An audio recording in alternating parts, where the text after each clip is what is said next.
আজকে আমাদের আলোচনার বিষয় হচ্ছে ইউনিভার্সিটি অফ ক্যালকাটা, যে ক্যালকাটা ইউনিভার্সিটির UG education honours CBCS semester 6 paper যে CC13 যে পেপার আছে, সেই পেপার অর্থাৎ CC13 হচ্ছে সাইকোলজি অফ অ্যাডজাস্টমেন্ট যে পেপারটা আছে, সেই পেপারটার একটা সাজেশন আমরা আজকে আলোচনা করব। যে পরীক্ষার এই পেপারের সম্ভাব্য কি কি কোশ্চেন আসতে পারে। এখানে মনে রাখতে হবে আমাদের কিন্তু 50 নম্বরের পরীক্ষা হবে। 50 নম্বরের পরীক্ষার মধ্যে 10 নম্বরের কোশ্চেন থাকবে হচ্ছে 3টে, আর 5 নম্বরের কোশ্চেন থাকবে 4টে। যাই হোক, আমরা যে সাজেশনটা করেছি, তা প্রথমে 10 নম্বরের কোশ্চেনের মধ্যে প্রথম কোশ্চেনটা বলছে কি, যে সিজোফ্রেনিয়ার বিভিন্ন কারণ, লক্ষণ এবং শ্রেণীবিভাগগুলি লেখো। সিজোফ্রেনিয়ার কি কারণে দেখা যায় এবং সিজোফ্রেনিয়া আক্রান্ত শিশুদের কি কি সমস্যা বা লক্ষণ দেখতে পাওয়া যায়, এবং সিজোফ্রেনিয়া কয় প্রকার ও কি কি। ঠিক আছে, এটা তাকে 10 নম্বরের কোশ্চেন থাকছে। তারপর 2 নম্বর থাকছে পীড়ন বলতে কি বোঝো, এবং বিভিন্ন প্রকার ব্যক্তিগত পরিবেশগত পীড়ন সম্পর্কে আলোচনা করো। 3 নম্বর কোশ্চেন বলছে কি, সঙ্গতি বিধান বলতে কি বোঝো, উত্তম সঙ্গতি বিধানের শর্তগুলি লেখো।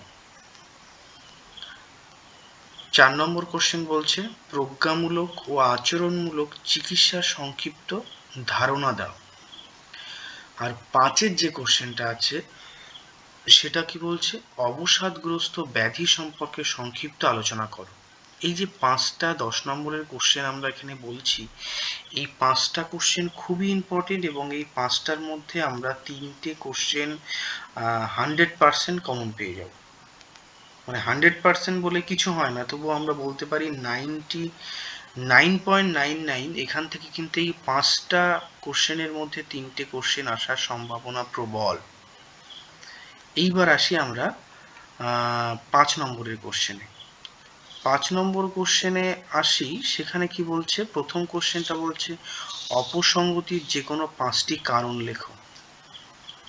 আমরা তারপর বলছি কি, 2 নম্বর কোশ্চেন বলছে উদ্বেগজনিত বিশৃঙ্খলার যে কোনো 3টি লক্ষণ লেখো।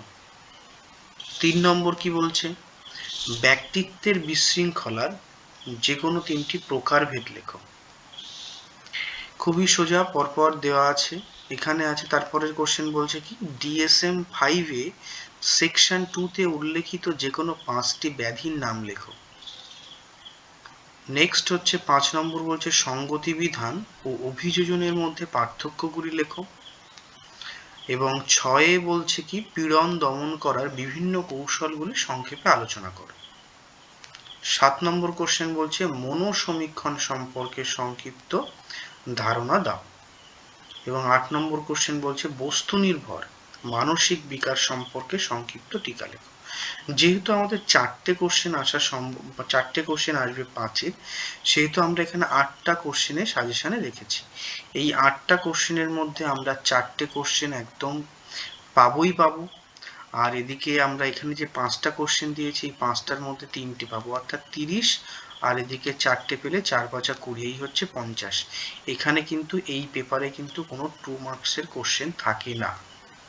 এই পেপারে কোনো 2 মার্কসের কোশ্চেন থাকবে না। এখানে শুধুমাত্র 10 এবং 5 এই মিলিয়ে টোটাল 50 নম্বরের পরীক্ষা হবে।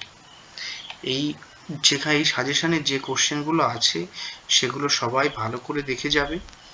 এগুলো এবারের জন্য খুবই ইম্পর্টেন্ট এবং এর মধ্যে থেকেই থাকবে। এই কোশ্চেনগুলো দেখে বা পেয়ে তোমরা যদি উপকৃত হও, তাহলে কমেন্টের মাধ্যমে জানাবে, এবং যদি এর মধ্যে কোনো কোশ্চেনের সমস্যা থাকে, তাই নিয়ে যদি আলোচনার দরকার হয়, সেটাও কমেন্টে লিখতে পারো। তাহলে আমরা পরবর্তী ভিডিওতে সেইগুলো নিয়ে বা সেই কোশ্চেনটা নিয়ে আমরা আলোচনা করব।